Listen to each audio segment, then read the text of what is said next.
Now, 24 hours after the nationwide No Kings rally, President Trump faces new challenges abroad. We'll break those down. Also, a 6-year-old is injured in a triple shooting. All that we know so far. That's all coming up on News 3 Now at 5:30.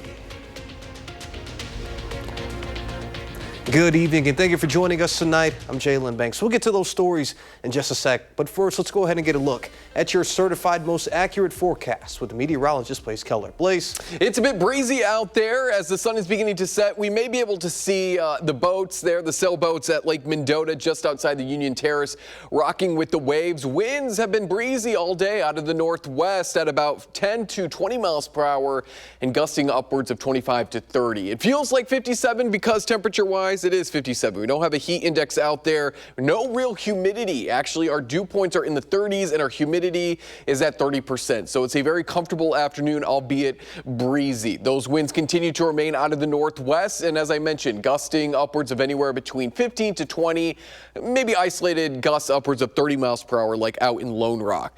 With the dry conditions, the breezy northwesterly winds, and the clear conditions we're expecting tonight, we have another round of frost advisories for anybody here in the blue, stretching from the Illinois border north into the Wausau area. So that includes Walworth, Rock, Dane, Jefferson. You're getting the picture here. A number of our counties underneath that frost advisory starting at 2 a.m. on Monday through 8 a.m. So we'll take a look at how cold we will get tonight and how long these breezy conditions stick around for as we take a look at the full forecast coming up in just a few minutes. All right, sounds good, Blaze. We'll see you in just a bit. And to keep up with that frost and the wind and all the stuff going on in southern Wisconsin, you can track the forecast for yourself on the First One weather app. It is hourly planners, road conditions, and even radar.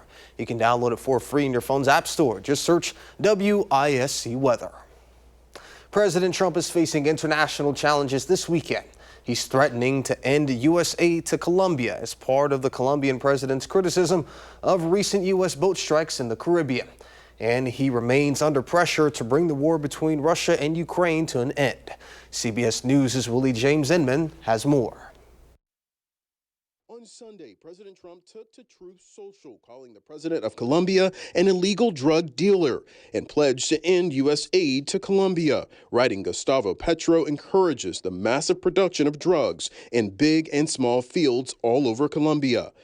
Earlier in the day, Petro criticized Trump for recent U.S. strikes on alleged drug trafficking boats in the Caribbean, including a Colombian vessel on Friday. The president and his administration have repeatedly defended at least 7 strikes on boats in the Caribbean in recent weeks, which include strikes on Venezuelan vessels.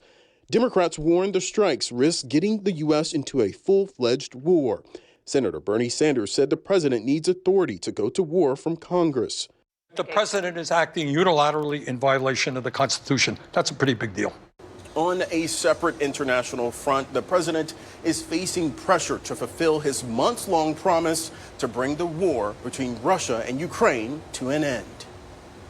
The president met with Ukrainian President Volodymyr Zelensky last week.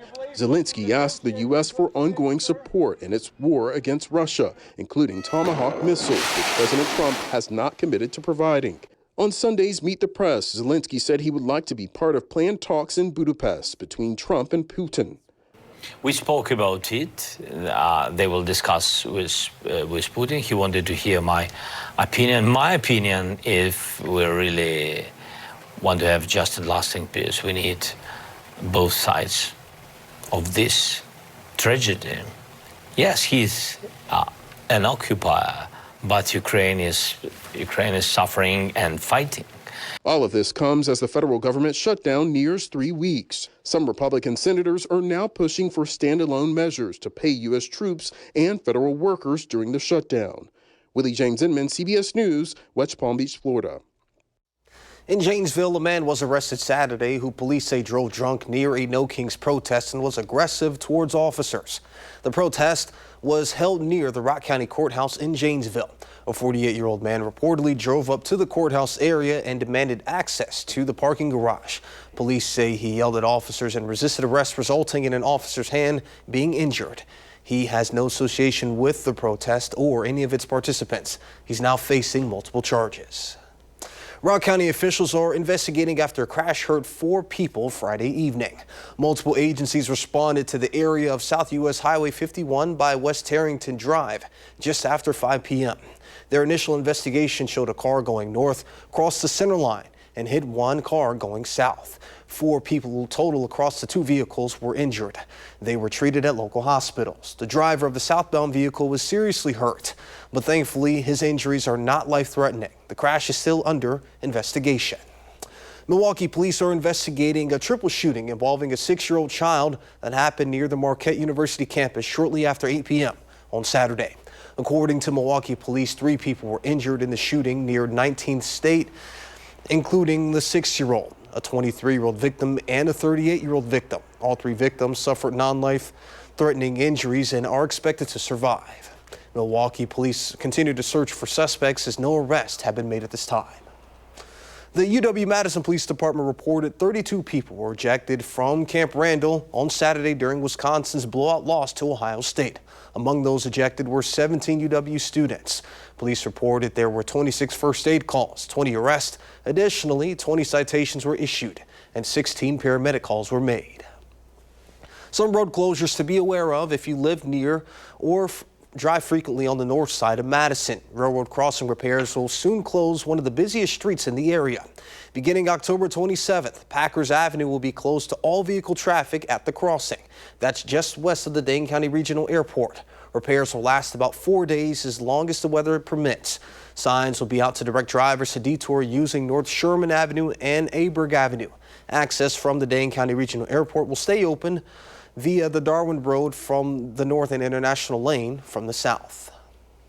Madison Housing Week continues tomorrow with 2 new online events. The first is an online seminar that helps showcase how your home could become a great investment for you and your family. That one begins at 11, and you can visit MadisonHousingWeek.com to register. The second event showcases how churches around the area can help provide housing to those in need. The virtual event begins at 6 tomorrow night. You can also find that on Madison Housing Week's website. Coming up next on News 3 Now at 5:30, gas prices are falling and could reach a nationwide low that we haven't seen in 4 years. We'll tell you how. And one country is using a new tool to combat cell phone usage during school. What that tool is after the break.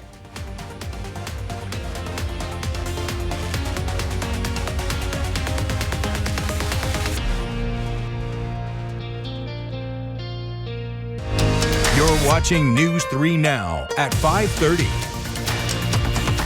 Good news for your wallet. Gas prices are inching lower. AAA says the current national average price for a gallon of regular gasoline should reach the $3 mark for the first time in 4 years. In the past week, the average has dropped more than 5 cents a gallon to $3.05. The travel agency says several factors are behind the drop, including lower demand, falling crude oil prices, and a cheaper winter blend that's at the pump. Also, hurricane season has not impacted oil refineries or drilling along the Gulf.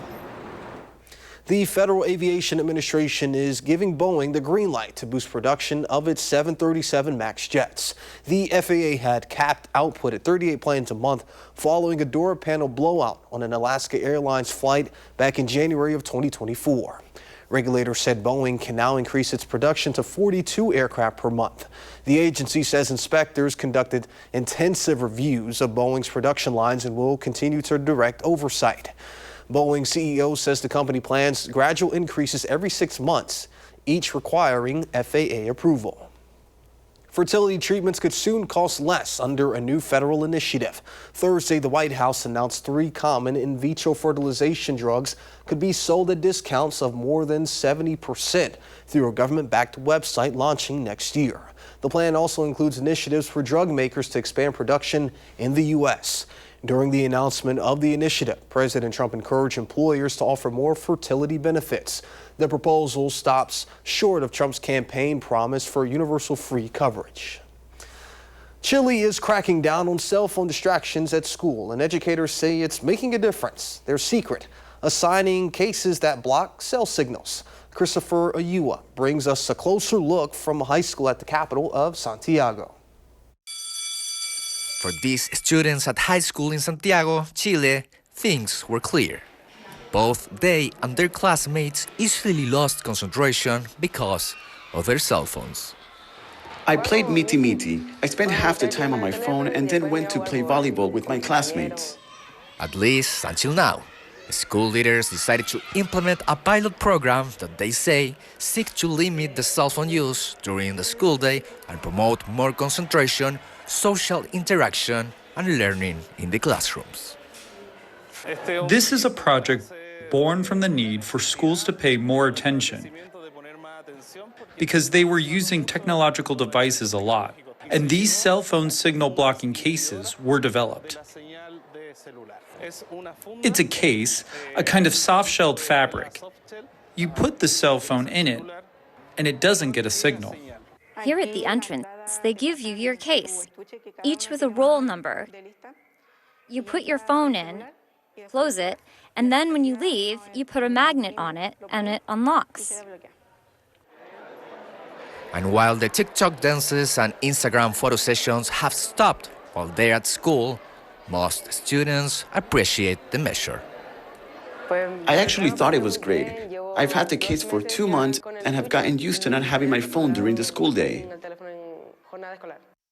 I think it's a good idea because people concentrate better in class and aren't distracted by their cell phones. The program is in its first phase, which includes 100 students. Authorities are already reporting good results and students are paying more attention during the school day. Christopher Ulloa, CNN, Santiago. All right, sounds good. Coming up next on News 3 Now, Blaze Keller returns with a complete look of your first run forecast.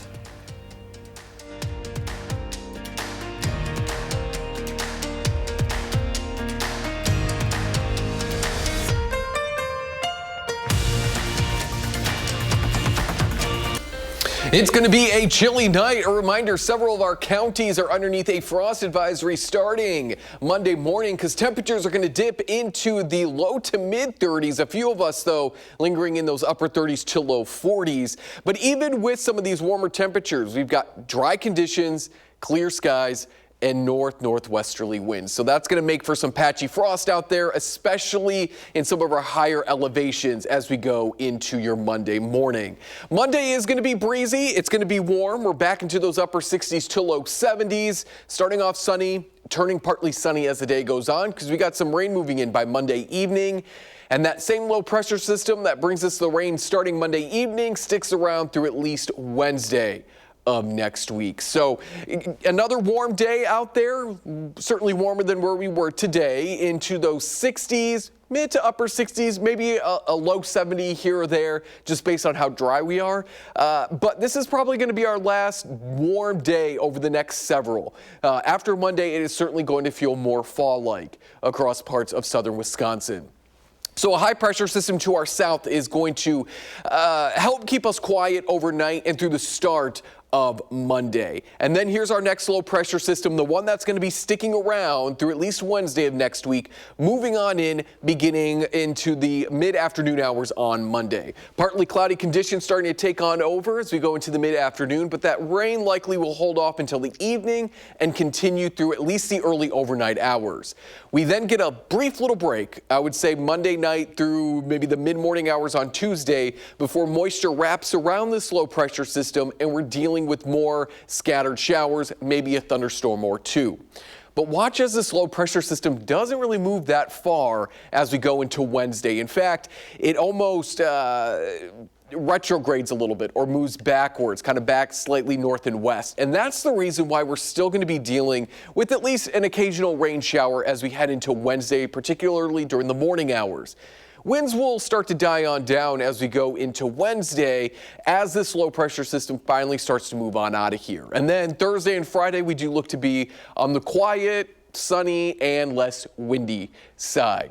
Now, in terms of rain, even though we are going to have a couple days of rain chances, it's not a heavy rain because there's not a whole lot of moisture for this next system to use. But again, any rain at this point is going to be well received. We're looking at probably widespread, a couple tenths of an inch to about a half an inch at best. Again, because the system is coming out of Canada, there's not a whole lot of open bodies of water for this system to pull a lot of moisture from. And as I mentioned, it is going to be a breezy start to next week. Wind gusts could be upwards of about 25 to 30 miles per hour both Monday and Tuesday. I would say those peak wind gusts Wednesday are going to be earlier on in the day. So if you've got trash day here Monday, Tuesday, Wednesday, or Thursday, I feel for you because that trash is not staying in the trash can. There is a look at the 7 and 10 day forecast. Drier, less windy, and slightly warmer there Thursday and Friday. It doesn't look as warm into the following work week, but we'll flirt with the 60s by next Sunday into that following Monday. So what you're saying is that people are going to have to like tie a couple bricks to the can? Yeah. To keep it from... Or just take it out right as the trash man is coming. Or if they have like Halloween decorations, they may want to strap that down or bring them inside. Remember a couple, was it last weekend, the rolling like pumpkin inflatable? Oh, yeah, we read that story. Yeah, we don't want to hear about any rolling pumpkins anymore. Yeah. And I've seen a lot of people with like huge decorations. Yeah. I would hate for all that hard work to be blown away by the wind. So, yeah. Gone with the wind. Yes, and we don't want that. All right, well, sounds good. Thank you, Blaze. And coming up in sports, we're getting closer to basketball season, and Wisconsin is getting hyped. How they're kicking it off with their annual red and white scrimmage.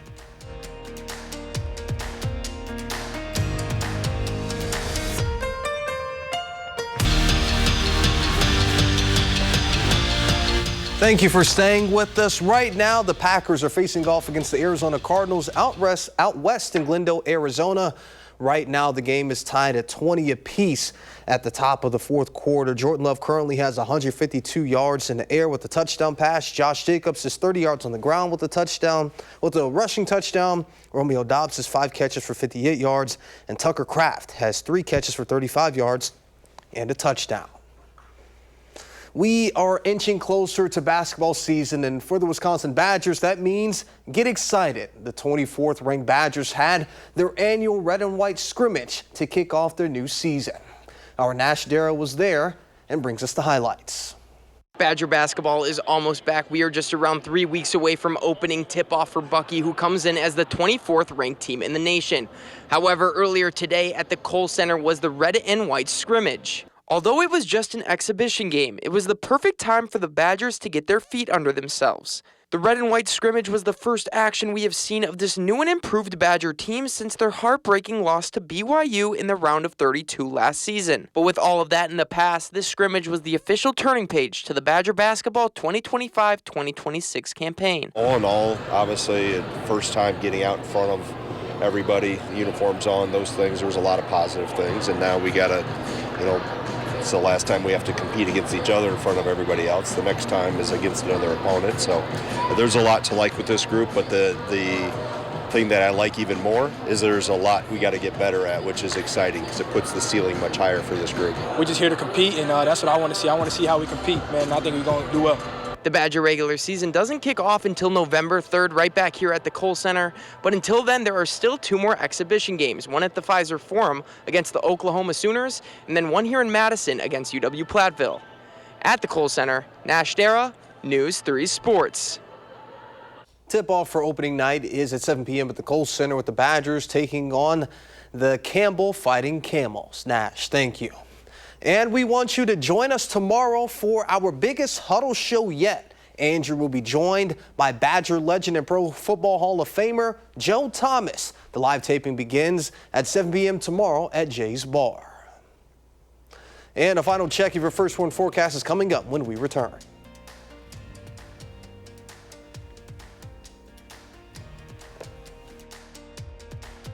So, Blaze, this weekend, we've had some rain here and there, but for the most part, it's been some pretty nice fall days. Is that going to continue for us? It is, yeah. Certainly the fall-like temperatures starting this evening. We're looking at temperatures to dip into the mid to upper 30s in some spots, even getting cooler into the low 30s. So underneath clear conditions as we're planning out the rest of our afternoon into the evening, expect a quiet fall-like evening. Winds are going to be a little bit gusty here and there. Could still be dealing with gusts upwards of about 20 to 25 miles per hour. Back into the 60s and 70s we go on Monday, starting sunny and then turning partly sunny with rain moving in Monday night, wrapping up by about Wednesday morning. We're going to be dealing with rain on and off Tuesday and Wednesday. I would say the best chance for more all-day widespread rain is going to be Tuesday. The winds finally die down and we dry out starting Thursday. That's when we'll hang out in the low to mid 50s through the upcoming weekend. All right, well, sounds good. Thank you, Blaze, and thank you all for joining us. 60 Minutes is up next, and we'll see you right back here